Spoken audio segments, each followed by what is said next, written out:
जिन तारा बाबा जी की कुटिया में हम बैठकर कथा सुन रहे हैं, इनका जन्म भी शिवरात्रि का है और इनकी जो ज्योति उस शिव में समाहित हुई, इनकी जो आत्मा परमात्मा में वापस जाकर मिली, वो तिथि भी शिवरात्रि है।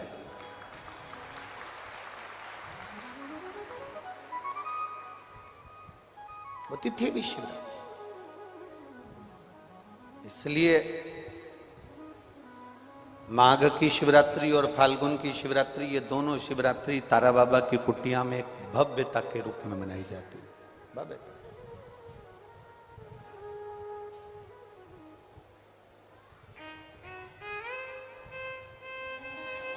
गोविंद जी, दुनिया के लोग कहते हैं कि शिवरात्रि के दिन भगवान शंकर की पार्वती जी के साथ शादी हुई। ये दुनिया के लोग कहते हैं।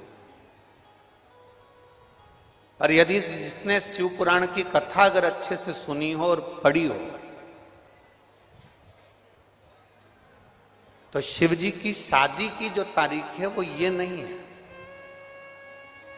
हमने पहले भी उसका वर्णन किया। भगवान देवाधिदेव महादेव के विवाह की जो तारीख है वो वैशाख शुक्ल पंचमी, शुक्ल पक्ष के वैशाख के महीने में जो पंचमी पड़ती है, उस दिन भगवान शंकर और पार्वती जी का विवाह हुआ था। ये जो शिवरात्रि है, ये विवाह की रात्रि नहीं है। ये शिवरात्रि ब्रह्मा और भगवान विष्णु ने भगवान शंकर को पहचानने के लिए पृथ्वी पर भगवान शंकर के प्रथम शिवलिंग को प्रकट करा था। तो ये शंकर जी के जन्म की शिवरात्रि है, प्रागट्य की शिवरात्रि।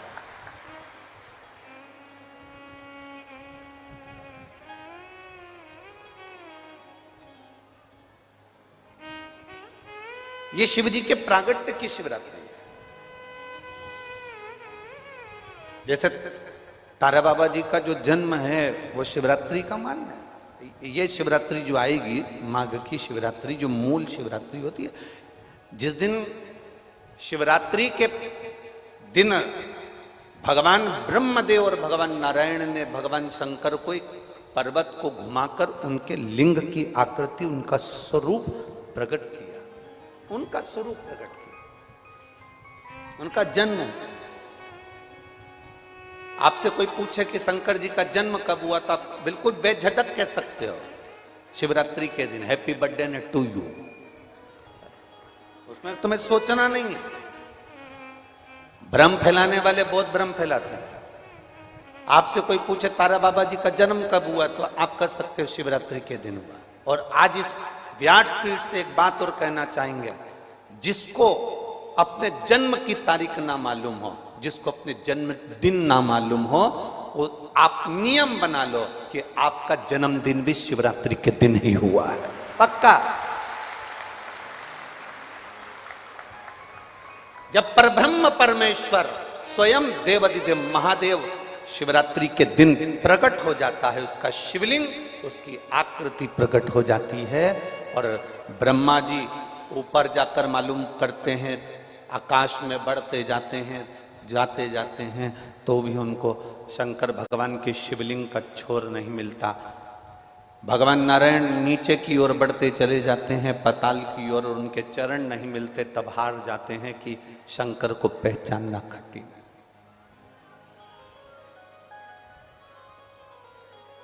शिव को पहचानना, शिव को जानना कठिन है, बहुत कठिन। जैसे शंकर को पहचानना कठिन है, जैसे शिव को पहचानना कठिन है, उसी तरह कोई संत को, कोई गुरु को, कोई सतगुरु को पहचानना कठिन। अब तारा बाबा जी की कुटिया को आप देखेंगे तो अब तो बड़ी सुंदर है, बड़ी सुंदर। आपने बना भी दिया, रास्ता भी बना दिया, बगीचा भी बना दिया, सुंदर तारकेश्वर महादेव का मंदिर भी बना दिया, गुफा भी बन गई। पर सत्यता में बताओ कि जब तक तारा बाबा जी थे, तब तक एक छोटी सी झोपड़ी में रहना अपनी झोपड़ी से बाहर नहीं जाना, अपने भजन में डूबे रहना, अपनी भक्ति को करते रहना। एक धूपाड़ा जला के रख लिया, उस धूपाड़े में अग्नि में सेकते रहना और अपना काम करते रहना। कब निकलते, कब आते, कब जाते, प्रवेश कब करते, कब कहीं बाहर निकलते, किसी को भी नहीं मालूम पड़ता कि निकले कि ना निकले। सतगुरु ऐसा ही है। संत, असली संत की पहचान ये होती है, असली सतगुरु जो होता है, असली सतगुरु।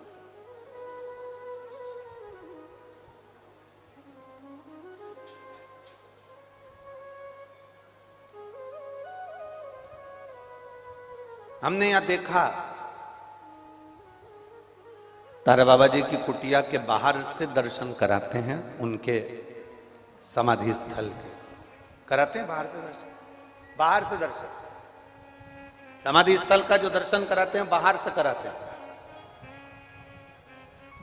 कल रात्रि को सावन पंडित जी कह रहे थे, गुरुजी अपन इतनी सारी जगह गए, कई समाधियों पे अपन ने दर्शन करे, वहां तो बिल्कुल अंदर तक सभी को दर्शन कराते हैं, यहाँ बाहर से दर्शन कराते हैं। हमने कहा इसी को समझ कहते हैं।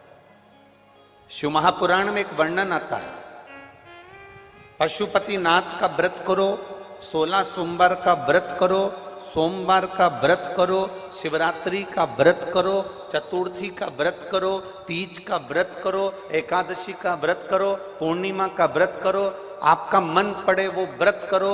व्रत करने की मना नहीं, पर शिव महापुराण कहती है, शंकर भगवान का चरित्र कहता है कि व्रत करने वाले को सबसे बड़ा नियम एक धारण करना चाहिए। सबसे बड़ा व्रत का नियम कौन सा है कि जो व्रत करे, दिन भर भूखा रहे, दिन भर कुछ ना खाए और अपनी कामना के लिए भगवान शंकर की आराधना करते हो, भगवान शिव की उपासना करते हो, और कोई आया तुम्हारे पांव को छुआ, प्रणाम करा, और तुम्हारे पांव को छुआ, प्रणाम करा, और तुमने उसके ऊपर हाथ रख दिया, या तुम्हारे चरण छुए और छूकर उसको तुमने अपने दिल से कुछ दे दिया।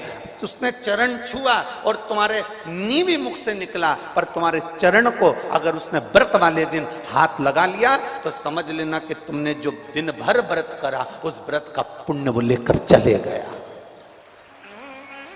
तुम्हारे व्रत का पुण्य वो लेकर चले गया। कई माताएं कहती हैं हमने पशुपति व्रत करा था, हमने ये वाला व्रत करा था, हमारा व्रत तो सफल ही नहीं हुआ, हमारी पड़ोसन ने व्रत करा, उसका व्रत सफल हो गया। कारण उसका ये है कि तुम्हारा व्रत जिस दिन था उस दिन तुम्हारे कोई ना पांव पड़ा होगा, पांव पड़ा, चरण छुआ। और सबसे बड़ी बात है, तुम अनुभव कर देखना, अपने पैर के अंगूठे पे एक लोटा जल डालकर देखना, ठंडा पानी डालकर देखना, तुम्हारा भेजा भी ठंडा हो जाता है। अर्थात पांव के अंगूठे में, पांव में वो बल होता है कि व्यक्ति के चित्त, वृत्ति, मन और बुद्धि का सब कुछ चरण छूने वाला खींच कर ले जाता है। ये निश्चितता है। आपका पुण्य वो खींच कर ले गया, आपके व्रत का फल वो खींच कर ले गया, आपकी आराधना का फल वो खींच कर ले गया, आपकी साधना का फल वो खींच कर ले गया। हमारा एक नियम है, आप लोगों को मालूम होगा, हम कई बार कथा में कहे, हम कभी भी चरण नहीं छूने देते। स्त्री को तो छूने ही नहीं देते, माताओं को तो बिल्कुल भी नहीं, क्योंकि हम आपको जीजी बोलते हैं और आप हो गई हमारी बहन, और भाई के चरण छुओ तो अच्छी बात थोड़ी ना है। हम तुम्हारे छू लें पर तुम हमारे मत छू।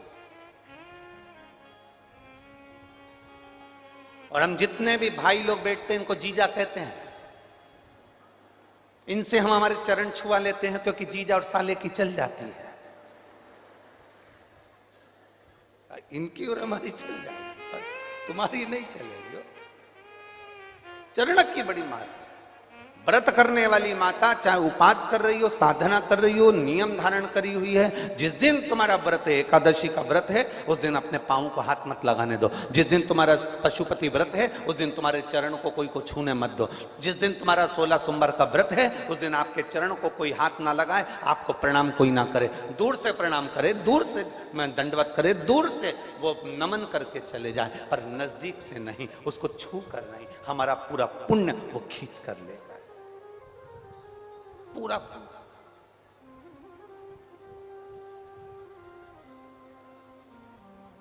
भगवान नारायण के चरण दिखते हैं, बोलो दिखते हैं कि नहीं दिखते? जम के बोलो जरा, दिखते हैं ना? भगवान ब्रह्मा जी के चरण दिखते हैं, माता लक्ष्मी के चरण दिखते हैं, भगवान ब्रह्माणी के चरण दिखते हैं, इंद्राणी के चरण दिखते हैं, गरुण देव वरुण देव सबके चरण दिखते हैं। केवल एक शिवलिंग, शंकर भगवान का केवल एक शिवलिंग ऐसा होता है जिसके चरण नजर नहीं आते कि इनके चरण कहां पर, चरण कहां है किसी को नहीं मालूम। वो तो अपनी तप साधना में लीन है। जो आता है जल चढ़ाता है, स्पर्श करता है, छूता है, चला जाता, छुआ चला।